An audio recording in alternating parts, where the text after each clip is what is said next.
اللهم صل وسلم وبارك على سيدنا شفيعنا حبيبنا نبينا مولانا محمد بارك وسلم. الحمد لله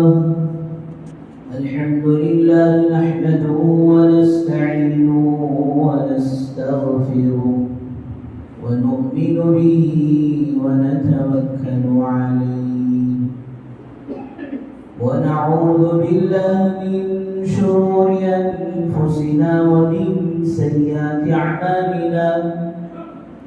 من يهده الله فلا مضل له ومن يضلله فلا هادي له. ونشهد أن لا إله إلا الله وحده لا شريك له. ونشهد أن سيدنا وسندنا مولانا محمدا عبده ورسوله. أما بعد فأعوذ بالله من الشيطان الرجيم. بسم الله الرحمن الرحيم. إنما المؤمنون إخوة فاصلحوا بين أخويكم واتقوا الله لعلكم ترحمون.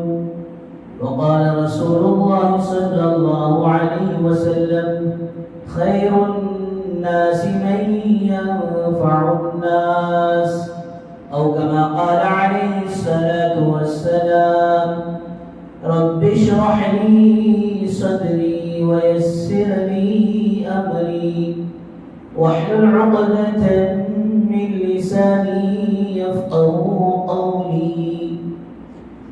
اللهم صل على سيدنا محمد وعلى آل سيدنا محمد بارك وسلم في كلام أولنا. اللهم صل على سيدنا محمد وعلى آل سيدنا محمد بارك وسلم في أوسط كلامنا. اللهم صل على سيدنا محمد وعلى آل سيدنا محمد بارك وسلم في آخر كلامنا.